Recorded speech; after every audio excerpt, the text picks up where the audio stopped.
permet de mettre en œuvre des solutions. Ces solutions sont sur 4 volets d'intervention bien précis.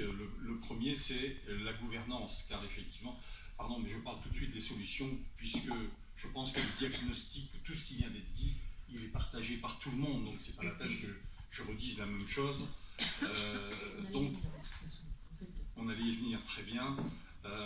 Donc nous, on a pensé que le premier point important dans les villes, celle retenue par Action Cœur de Ville, les 222 villes, qu'il fallait qu'il y ait une organisation qui permette de mettre en œuvre, en tous les cas, l'action. Et qu'il nous fallait absolument mettre en place dans chacune des villes une gouvernance qui soit une gouvernance locale et élargie.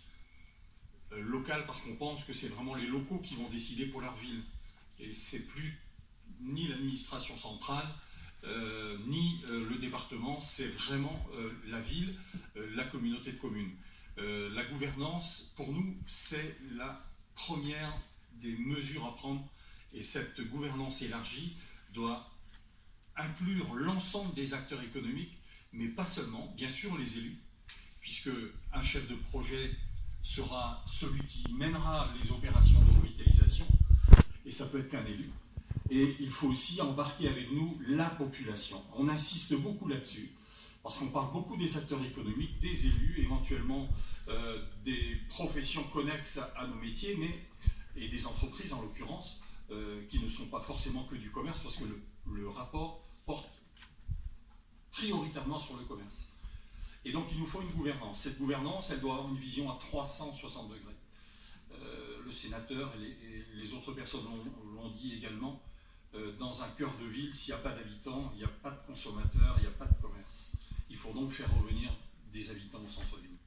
Et c'est là où peut-être on a les premières difficultés, puisque nos logements aujourd'hui ne proposent pas des éléments de confort pour des populations de jeunes actifs qui pourraient être logés dans de très très bonnes conditions dans les centres-villes, car de façon immédiate, on pense tout de suite aux aires de stationnement pour les voitures, mais aussi aux besoins qu'ont ces familles en termes de culture, en termes de commerce nouveau, de concepts nouveaux de commerce. Donc on a là un problème quand même à régler, surtout dans les villes historiques. Le deuxième sujet d'intervention, il porte sur ce qu'on appelle, nous, la maîtrise du foncier de rez-de-chaussée. On a un souci également avec, on parle du taux de vacance de locaux commerciaux, ces magasins vides qui, finalement, ne permettent pas de garder un linéaire commerçant correct pour que l'activité économique puisse se déployer. Donc la maîtrise des mètres carrés de rez-de-chaussée, c'est un vrai sujet. Et la maîtrise des mètres carrés de rez-de-chaussée, ça tient au fait parfois que l'habitation du commerçant, historiquement, était au-dessus. Et que donc, on a des locaux qui sont fermés parce que le commerce étant fermé, le dessus est fermé. Mais sur des commerces ouverts, on a aussi des locaux qui ne sont pas occupés. Donc on a ce problème de l'habitat dans le centre-ville, on a ce problème donc des rez-de-chaussée. On pense qu'il faut dissocier, nous, les activités d'habitation de l'activité commerçante.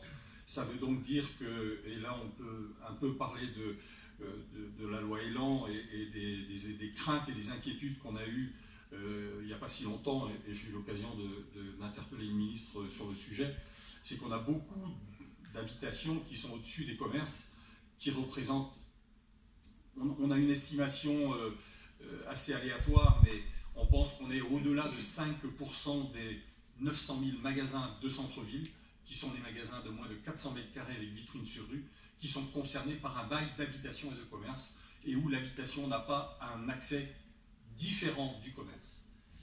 Et donc là, on a un problème, justement, dans la loi Elan, monsieur le sénateur, je pense qu'on aura l'occasion d'en reparler. On veut être rassuré complètement sur le fait qu'on ne vienne pas détruire des vitrines de magasins pour permettre l'accès aux habitations du dessus, étant entendu qu'on veut, nous, qu'il y ait de l'habitant au-dessus. Donc il faut traiter peut-être dans les îlots cadastraux d'autres solutions d'accès. Donc sur les mètres carrés de rez-de-chaussée, c'est le sujet sur lequel on veut intervenir. Bien sûr, sur l'animation urbaine, l'attractivité.